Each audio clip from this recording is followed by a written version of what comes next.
Disclaimer.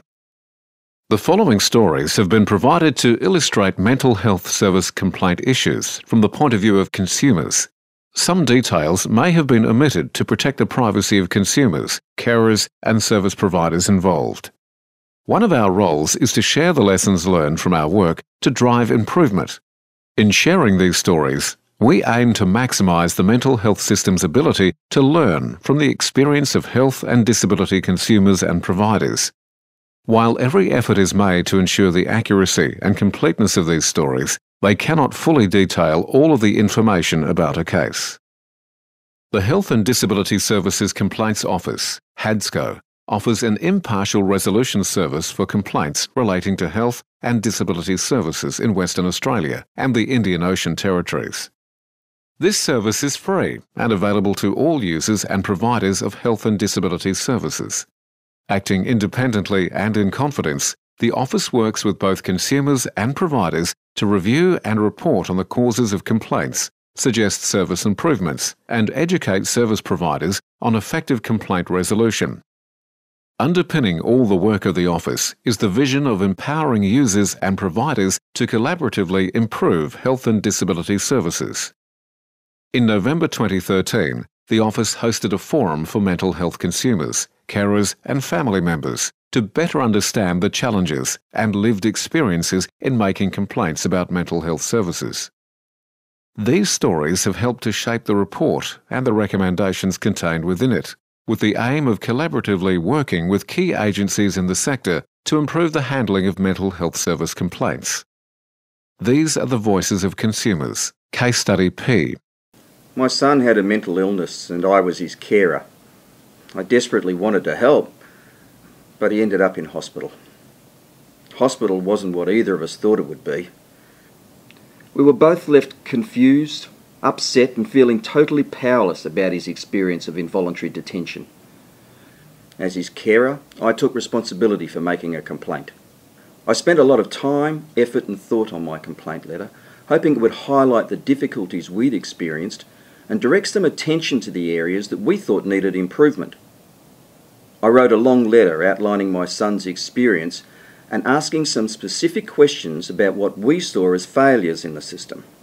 In response, I received an equally long letter, basically recounting my version of events, and in the final page, referring me elsewhere with my grievance, totally ignoring the questions I'd asked.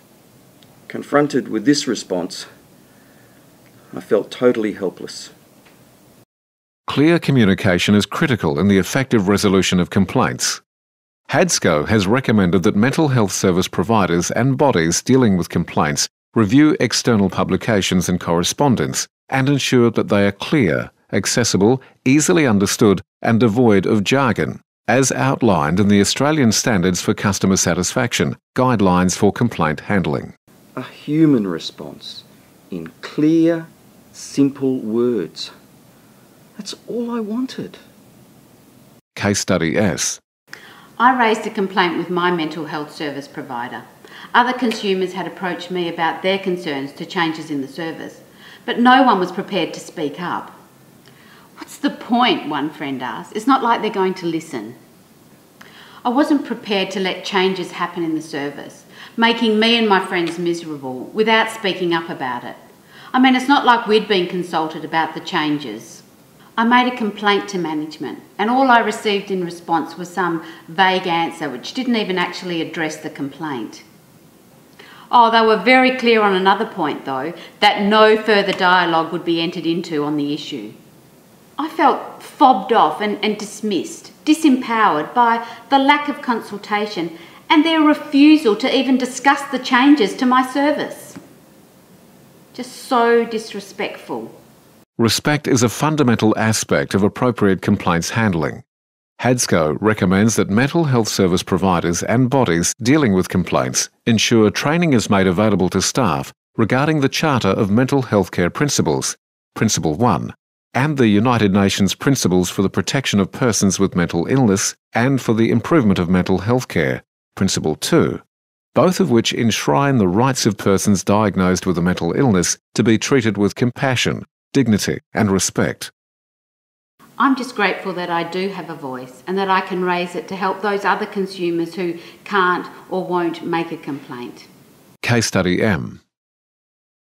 I've been in and out of hospital for the last 6 years now as a voluntary patient. On my last admission to the hospital, I saw a new psychiatrist. I didn't see her for long, but in the space of that short consultation, she changed my diagnosis and my medication. I told her that I didn't like the new medication, that it was making me violently ill. I raised my issue, but I felt dismissed, my views disregarded. I was worried about being made involuntary if I didn't comply with a psychiatrist's new medication plan. And besides, I was so focused on my recovery and dealing with the side effects of that horrible medication, I didn't have the energy to pursue a complaint. I haven't raised a complaint, even since my last discharge, because I'm still going to the same service.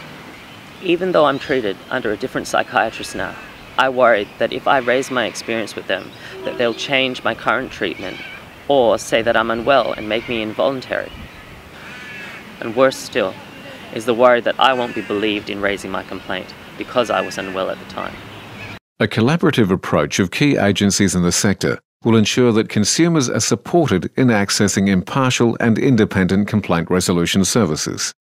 HADSCO recommends key agencies, including mental health advocates, collaborate in defining each body's roles and responsibilities and aim to develop memoranda of understanding to support a cohesive mental health service complaint system. In particular, cooperation between mental health advocates and HADSCO will need to be explored to ensure timely and supported access for consumers in raising complaints. I don't want someone to have the same experience as I had, but I also don't want to have any problems with my mental health service by making a formal complaint.